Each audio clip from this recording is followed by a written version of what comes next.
Yo, what is good, Knicks Nation? Welcome back to Knicks Media. This is Richie, and in this video, I want to give you guys my recap and my post-game thoughts to the New York Knicks' dominant victory over the Sacramento Kings. It's way past 1 in the morning, but man, oh man, I got energy. At least I think I have energy enough to talk about this game, because what did I just witness from this Knicks team in that second half against the Sacramento Kings was unbelievable. We got a career high from Julius Randle, matching RJ Barrett's career high from this season, 46 points. We also get a phenomenal game from RJ Barrett with 29.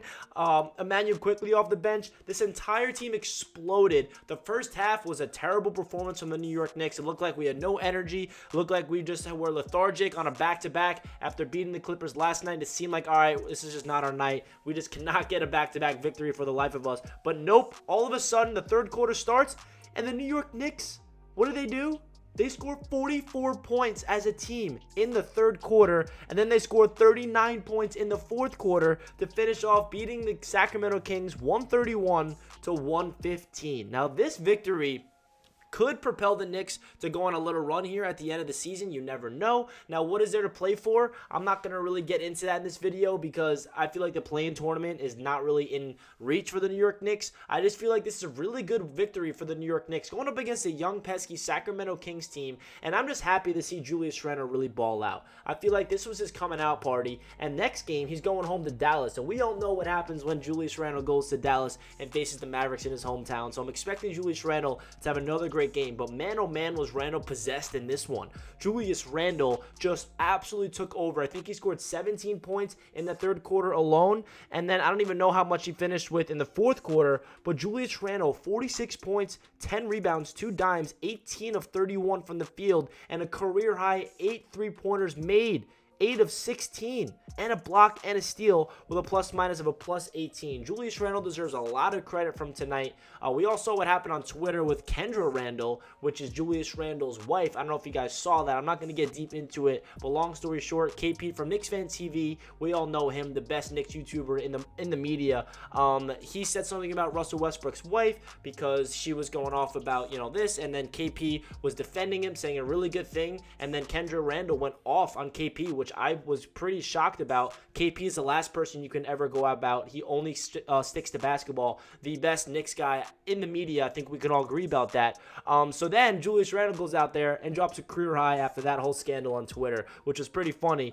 So man, oh man, Randle deserves his credit. I really missed this Randle. It really reminded me of what Julius Randle looked like all last year. This was the consistent Julius Randle we got every single night. Aggressive, shooting 3-pointers at a high rate. Remember, Randle had 41% from 3 last year. Tonight, 8 of 16 from the 3-point land. That was just great to see. He looked like a different animal out there. He looked like a player that was on a mission. He looked like a player that was trying to prove a lot of people wrong. And yes, I know it's against a bad Sacramento Kings team, against, on the road with not a big crowd. It's not something that we should be celebrating and popping champagne about. Absolutely not. But this is a dark season for the New York Knicks, so I'm going to be talking about any positivity that comes out of there, because that's just who I am as a person, and that's just the type of Knicks fan I am. So I hope you guys are enjoying this video. Make sure you smash that thumbs up button if you are indeed enjoying today's video. I'm pretty tired, if you could tell from my voice, but I'm trying to talk about this game because there's a lot to break down. Now, getting into even RJ Barrett, it's crazy that Julius Randle had such a crazy game and RJ Barrett had such an amazing stat line, and it doesn't even matter because of what Julius Randle did. RJ Barrett had 29 points, 8 rebounds, 2 assists on 11 of 21 from the field, shooting 3 of 6 from downtown, and most importantly, RJ Barrett 4 for 4 from the free throw line.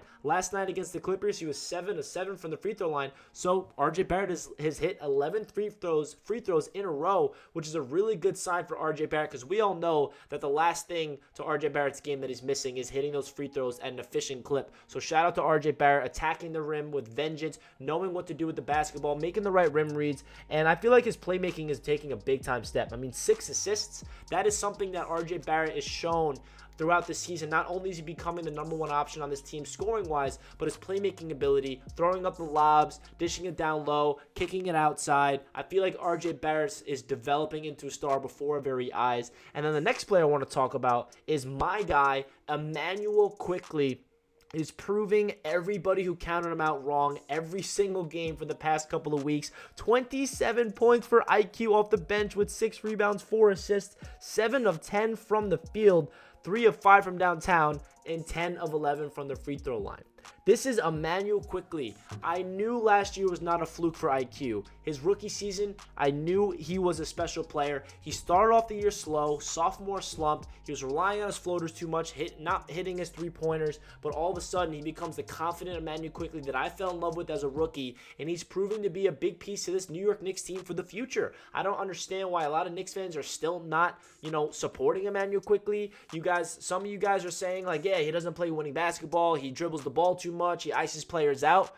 Why are you focusing on the negatives of Immanuel Quickley? If you're seeing what he's doing right now, he's showing his true potential of when he gets his confidence and he gets his swagger, he's becoming a really good basketball player. And a big thing that I've noticed from Immanuel Quickley in the past couple of weeks that we have not seen from him in his entire NBA career is his layup package. I feel like we all know as Knicks fans watching IQ as a rookie is he relied on his floater a little too much. He never just did a normal traditional layup. He only did the floaters or did a three-point shot. Now in year number 2, he's taking people off the dribble, sizing you up, blowing by you, and finishing through contact with acrobatic, beautiful finishes at the rim. This is a really good sign for Immanuel Quickley's development, and I don't know why some Knicks fans are taking this as a negative, that Immanuel Quickley is dribbling the ball too much, he doesn't play winning basketball. That makes no sense to me. Immanuel Quickley in the past 7 or so games have been averaging way over 15 points per game. His efficiency through the roof. His playmaking is really good. I mean, what else do you want from IQ with 27 points, 6 rebounds, and 4 assists off the bench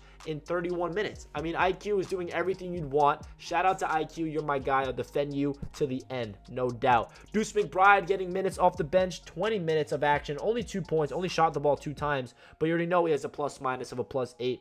A negative that did happen tonight is a Cam Reddish injury. I do not know the extent of the injury right now. It looks like a shoulder or a head issue. Hopefully he's okay. That was a scary, scary fall. The last thing this Knicks team needs is Cam Reddish to go down with a big injury, because I feel like he's finally getting the opportunity to get minutes in the rotation. He's showing up as a big-time piece for this Knicks team, hopefully for the future. So let's hope that he's okay. And other news, Mitchell Robinson left the game with an illness after just getting 2 fouls in the first couple minutes. He did not return. Taj Gibson came in. He deserves a lot of credit in tonight's victory. Taj Gibson came out there, played 25 minutes, and was a big reason why this Knicks team went on a huge run in that third quarter. He finished with a +16 and had 5 points, 8 rebounds, 3 blocks, and a steal. I mean, that was just a prototypical vintage Taj Gibson performance. What he brings to the table, sacrificing his body for offensive fouls, getting into passing lanes, blocking shots, rebounding, defending. Everything you want from Taj Gibson is exactly what he got from the New York Knicks tonight.